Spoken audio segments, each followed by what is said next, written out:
हुल त जनता थियो होला नि धेरै सरकारलाई थाहा हुनुपर्ने हो के भइरहेको छ कसो सरकारको कारणले राजावादीहरू सडकमा आए प्रतिक्रियावादीहरू आए भन्ने हो। सरकारले जवाफ दिनु पर्यो नि 2/3 हैन भने के घट्यो के भयो म त बाहिर छैन। हामीले त भ्रष्टाचारको विरुद्ध ठुलै आन्दोलन सुरु गरेका थियौं। धेरै फाइलहरू ओपन पनि भएका थिए। ती सबै क्लोज भयो भन्ने सुन्छु। जिल्लै पछि मुद्दा लगाएर हातमा तारिख पर्चा थमाइदिएर गएको जनतालाई थाहा छ। प्रशासकीय अधिकृत नपठाएको जनतालाई थाहा छ। खाली कागरी पठाएको जनतालाई थाहा छ। तर यति ठुलो खाल्डो खन्यो कि यी सबैजना यो खाल्डोमा जाकिन्छन् यति चाहिँ म तपाईलाई भन्छु। राजाले हिजो ठुलै शक्ति देखाउनु भयो के अरे हेरिराख्नु भएला कसरी हेर्नु भएको छ त्यो? मैले यसलाई यता राख्नु। अब अहिले मैले त्यस्तो प्रतिक्रिया दिनुपर्ने समय आउन बाँकी छ। म त्यसको प्रतीक्षारत छु। सरकारले जवाफ दिनुपर्ने 2/3 को सरकार भने हैन र एकदमै शक्ति छ जनताले चाहिँ महसुस गर्नुपर्ने गर्ने भने सरकारले जवाफ दिनु पर्यो नि।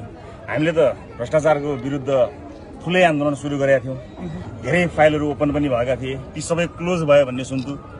अब सरकार 2/3 को छ यो प्रश्न मलाई भन्दा सरकारलाई सोध्न जरुरी छ। सरकारको कारणले राजावादीहरू सडकमा आए प्रतिक्रियावादीहरू आए भन्ने हो। अब 7 महिना अगाडि हामीले सरकार बुझाउँदाखेरि विभिन्न मानिसहरूको गिरफ्तारी भएको थियो। 7 महिना अगाडि सरकार हामीले छोड्दाखेरि बाटोमा भएका सहकारी पीडित लघुवित्त पीडित आरती शाहको परिवार सबै ठाउँ ठाउँबाट आउनुभएका अन्य आन्दोलनकारीहरू सबै खाली थियो। माइतीघर मण्डल बन्द थियो। हामीले त्यसलाई खुला गरेका थियौं। अहिले जवाफ सरकारले दिनु पर्ला नि। मेरो विचारमा सरकारलाई थाहा हुनुपर्ने हो के भइरहेको छ कस्तो भइरहेको छ भनेर। जनता त हेरिरहेका छन् नि त के भयो कसो भयो भनेर। त्यो हजारौं हुल त जनता थियो होला नि धेरै त जनताको हुल थियो हैन। मेरो बोल्ने समय आउँदैछ। अहिले मैले सरकारलाई जिम्मेवारी लिएर म केही समय पछाडि नै अलिकति बृहत रूपमा आफ्ना कुराहरू राख्ने तयारीमा जो साथी हो। हरायो रविजी चाहिँ एकदम गुमनाम हुनुभयो भन्ने छ नि त। यो चाहिँ के हो खास गरी कता हराउनु भएको भन्ने चाहिँ ए होइन म हराएको छैन। म यतै छु। हराउने त कुरै भएन तर अलिकति केही तयारीहरू गरिरहेको छु। त्यसकारण मैले भन्ने कुराहरू एकदमै आउन बाँकी छ। त्यसकारणले केही चिन्ता नगर्नुहोस्। जनताले हेरिरहेका छन्।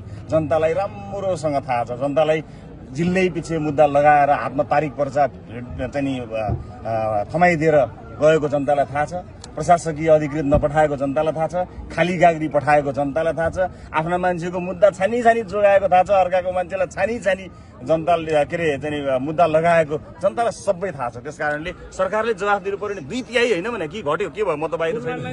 तपाईहरु दुई ठूला दलले सरकार चलाइरहेको बेलामा राजाले यो लेभलको प्रदर्शन मेरो समय एउटा कुरा आशा छ हेर्नु। अहिले ठूला दल केपी ओली प्रचण्डजी बोल्नुहुन्छ उल्टो राजालाई सहानुभूति आइरहेछ। तपाईहरु नयाँ पुस्ताको राजनीति गणतन्त्र लोकतन्त्रको सुन्दर फुलबारी बनेर आउनु भएको। तपाईहरुमाथि आशा ठुलै छ।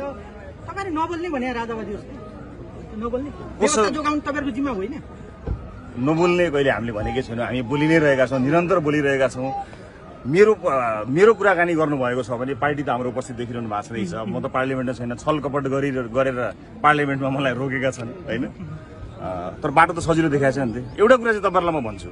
मलाई पूर्ण भनेर सरकारले जत्रो खाल्डो खन्यो सानो मलाई पूर्ण मात्र मिल्ने खाल्डो खनेको भए त मलाई मात्र पूर्ण मिल्थ्यो। तर यति ठुलो खाल्डो खन्यो कि यी सबैजना यो खाल्डोमा जाकिन्छन् यति चाहिँ म तपाईलाई भन्छु। हस्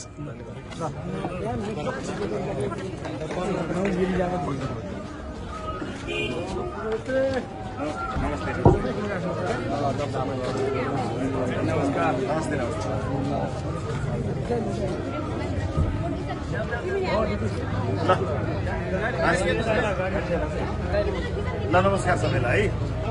ल फेरि भेटौँला। भएन ल ए सबैले खिच्नु भयो मलाई दिनुहोस् है फोटो है। ल खिच्नु ल दिइहाल्नु ल उहाँले तपाईँलाई दिनुहुन्छ है।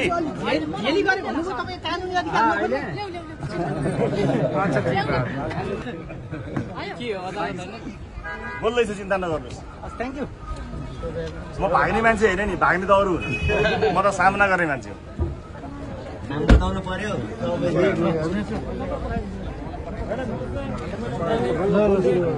शुभयात्रा